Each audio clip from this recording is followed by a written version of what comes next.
Assalamualaikum warahmatullahi wabarakatuh. Ustadz, bagaimana menyikapi wanita yang baru-baru ini viral di salah satu daerah Aceh yang murtad?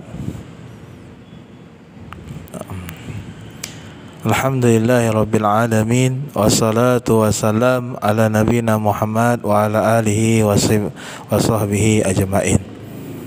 Ya, ini termasuk musibah yang terbesar bagi seseorang yang sebelumnya dia muslim kemudian dia murtad.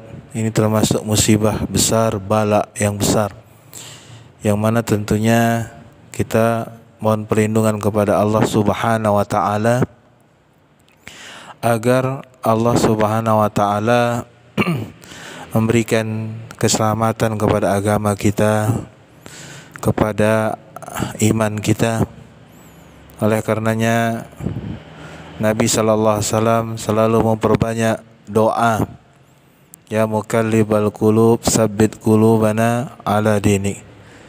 Ya Allah yang membolak-balikkan hati kami, tetapkanlah hati kami di atas agamamu. Ini Rasul suruh perbanyak. Mari kita perbanyak, saudara-saudara sekalian, ibu-ibu, kaum muslimin dan muslimat, memperbanyak doa ini.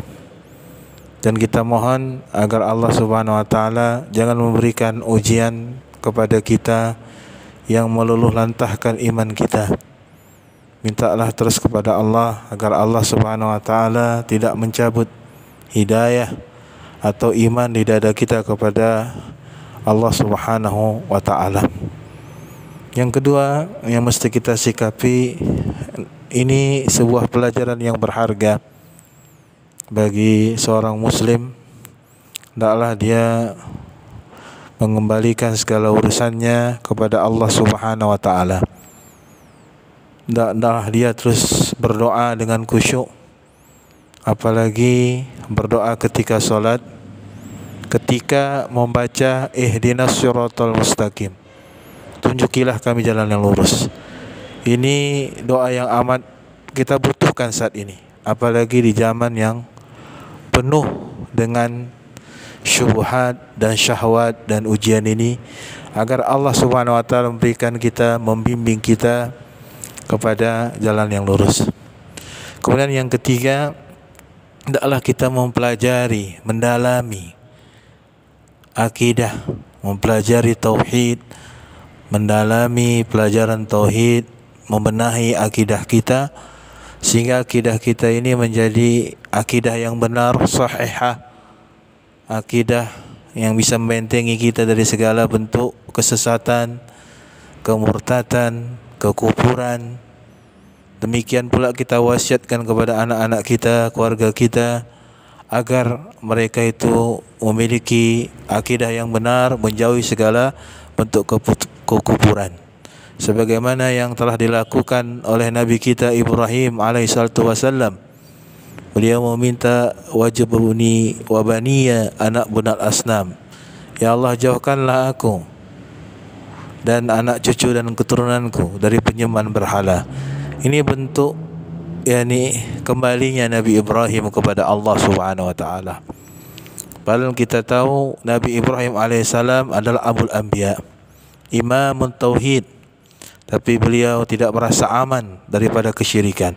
Beliau tidak merasa aman daripada kekufuran, sehingga beliau terus berdoa kepada Allah Subhanahu wa taala agar beliau dan anak cucunya dijauhkan daripada penyembahan berhala.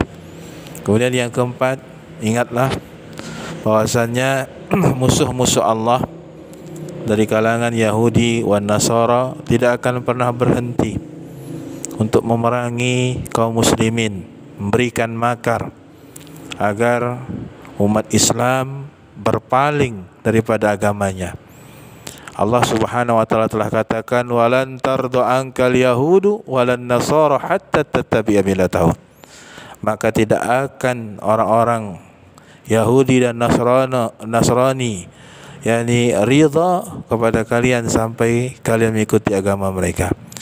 Maka oleh karenanya perkuatkanlah akidah bagi anak-anak kita, keluarga muslim, karena akidah yang kuat itu dimulai daripada keluarga. Maka perbaikilah rumah kita, perbaikilah keluarga kita, sehingga keluarga kita berakidah sahihah. Yani anak-anak kita, yani istri kita selamatkan dari segala yani kemurkaan Allah Subhanahu wa taala, dari segala kekafiran, kekufuran.